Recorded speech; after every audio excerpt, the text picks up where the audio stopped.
If you play a deep third and you're playing a team that catches on, which is rare in Champ, someone's going to demo you. That is the counter. That's how you counter deep third. You either boom it all the way downfield or air dribble downfield to put pressure on their third, either or you're dead.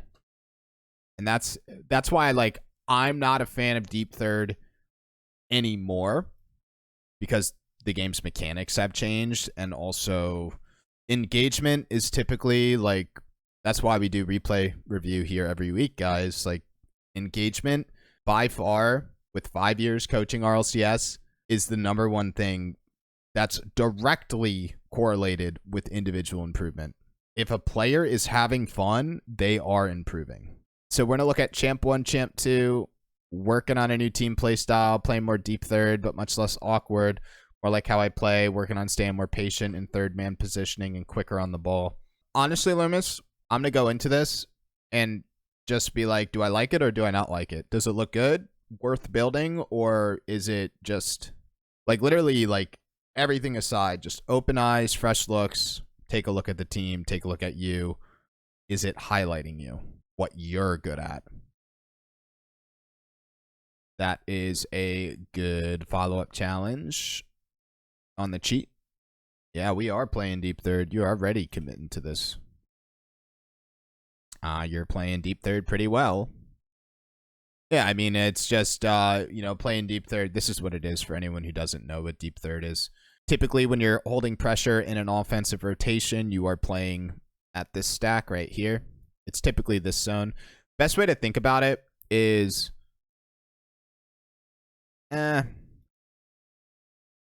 aggressive third, midfield, and up. And like if you look at G2 Stride, I think one of the most press heavy NA teams, G2 Stride's offensive rotation is like right here, which is kind of nuts. But like aggressive third is, I think you could rule of thumb it, and it varies at different ranks. Like in Champ, which is what this is, aggressive third is probably like right here. Deep third is like right back here where Loomis is. That's how you would hold pressure. And the strategy is let our first and second man do the dirty work, control the ball, steal boost, demo, create opportunity, cut, and then you just kind of hold pressure in front, pick up the pieces if this ball goes back, or if this ball does roll back to you, you have your air dribble solo play. You could also pass to your first and second man. There's stuff you could build out a deep third that's a little bit more meta, but at a champion level, it's just, I'm holding pressure in front. I'm de-risking the play. And then in a defensive rotation, deep third kind of extends right there too, where, see how Loomis is kind of chilling right here? And it's like totally could be pushing up, right? Supporting aggressively, doing whatever. But deep third in a defensive rotation kind of sits goal line, sits in this zone until the ball passes midfield before deciding to start the move up. So just like they're kind of de-risking up here in that offensive rotation, they're de-risking down here. They're just making sure, okay, the ball's cleared. Once the ball's cleared, which you could say is past the midfield line, that's when you start moving up. So yeah, Loomis, you are committing to deep third. If you like it, you like it, man. It's just very passive, right? And we could start building stuff out of it, meaning I said air dribble solo play before. One of the benefits of playing deep third is you get open time on the ball, or air dribble solo play, or ground solo play, or it's passing to teammates, right? We got to control this. But I know there's a mechanical stress in champion. Yeah, I mean, if this is what's comfortable for your team, do it. I mean, if this is how your team performs, it's what feels good, do it. And for those who are just hopping in, we're doing some coaching content. This is Champ 1, Champ 2. Yeah, I mean, there's just a lot of different ways to view the game, Loomis. I think for now we build on this, and then we could reevaluate. I don't necessarily... It just depends who you talk to. Like, this is not meta for me. What you could do, and I'm just going to, like, theory crap with you. you can play deep third via mentality / decision making, but play like a more meta aggressive third via positioning, where position right here, but your mentality is still the same. Hold pressure in front, fake challenge, air dribble solo play, but you're right here. So like there are outlets to kind of build on this, because my issue with it, and this is going to be a bad example, I guarantee, because champion players don't have awareness. Okay, he doesn't have awareness. Okay, he doesn't have awareness, and he doesn't have awareness, which is just crazy. Let's see if someone gets awareness. Still no one gets awareness. How does this play? This player doesn't have awareness, but what I'm trying to explain to you is if you're right here, you are a positional threat, where you could still have that same mentality of deep third, de-risk, etc. But then you're just another added distraction for the goal line defenders. As you move up in the game, those players see you. They don't see you right now, which is crazy. But I hope that makes sense. Like maybe there's like a meet in the middle type of situation where we could work on air dribble solo play, work on our solo play in general, our passes to our first and second, and maybe like find moments to be a little bit closer, but still have the same mentality. But like as you could see, we play back and we get our air dribble solo play in a way, right? We get our solo play. Like you could see how that works. Like that's why the strategy is popular and effective in champ. So it's a hard one, meaning if this is what feels good for the team and works for you, do it. That's fine. We just kind of overthunk it. I mean, I see us looking for our solo play. I see us looking for it. Now, you will not get any demos with deep third. There is virtually no way to get demos with deep third. More of this. Nice try. We want more of this. We want more of that. That's what we're going to highlight with this playstyle. I would be doing this pack. I know you have it. I'll show you. It's the Freestyle Dream Shots pack, Loomis. And just really practice your solo play. You're going to get tons of open time on the ball. I'll run you through some scenarios. That was good. That was good. If you play a deep third and you're playing a team that catches on, which is rare in champ, someone's going to demo you. That is the counter. That's how you counter deep third. You either boom it all the way downfield or air dribble downfield to put pressure on their third, either or you're dead. And that's why like I'm not a fan of deep third anymore, because the game's mechanics have changed, and also it's a very cut and dry strategy, so it's very easily counterable. But again, you're not really going to realize that in champ. Good. Let's see if I can find some stuff. So part one of this will be kind of optimizing deep third. Look out for the demos, but really focus that solo play. And try to look for these like drop down passes where you're like challenging as a third and passing to a first or a second. Final kind of bonus note is just really focus your boost control. I would not like commit hard to this. Like don't hesitate to extend here and then loop back and then reposition as a deep third. We want to control these boosts.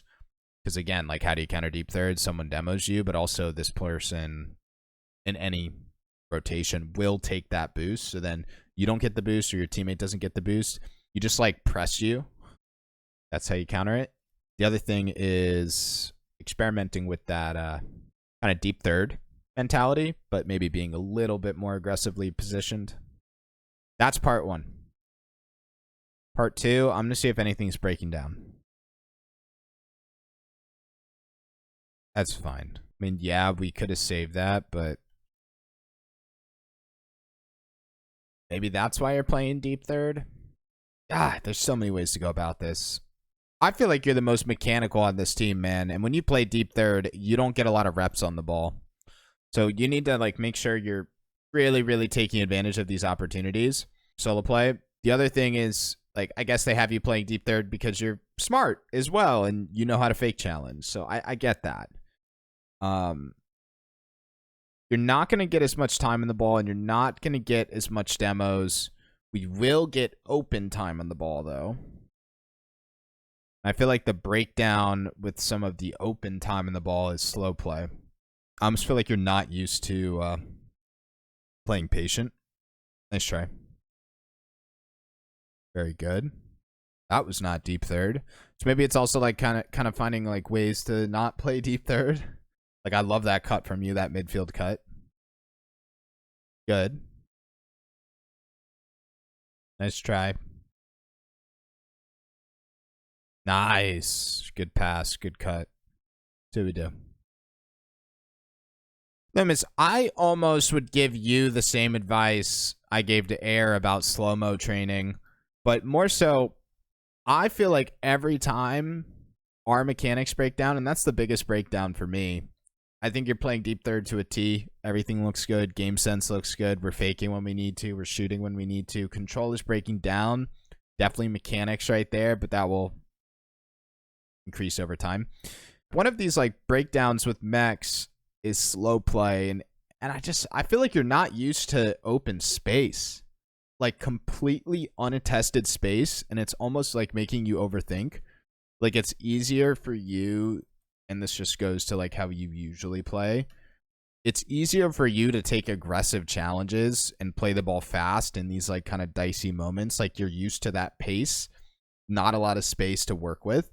But whenever we get into like just wide open space opportunities, whether it's shots or control, that's when our mechs break down. I think slow-mo would help for sure. My eyes have kind of opened lately to slow-mo training. I don't necessarily think we need to rep out training packs. Good shot right there. It's just more of, I think this replay was great. Further understand what deep third is, benefits, negatives. We need to further take advantage of open space. It's not create open space, it's execute, which again is similar to the review before this, but that was twos. I think everything else looks good. The one thing we don't have is, I mean, I'm going to use this player. It's a deep third into a pass into a first or a second. I would start looking for that. You know, like if you're playing deep third, your teammates are your attack dogs, right? They're going to be open. They're going to have boosts. They're going to be fast. And you could like work on throwing touches into the corners or on the walls, like right out of the corners. Because typically, like, you know, your first man's going to rotate across the goal line and then be able to receive it. That's in the future. Like, I almost want that. Make our solo play better. Look for those passes. Literally, like, this is the zone. Even if no one's there, just throw a touch there. You could also start, like, banging the ball over backboard, too, to kind of hit that lip, make the goal line panic. It's all encompassed with making this deep third position better. Solo play, passes, booms over backboard, boost control. Watch out for those demos. Practice slow-mo training. I think it'll help. Pretty clean. And I think this replay was clean because deep third is a clean strategy as to why I'm not like, I'm on board with it. Don't get the wrong impression. But I'm not a fan of deep third because it's freaking easy. It's counterable. And it's like the only things fancy about it are fake challenges and solo play.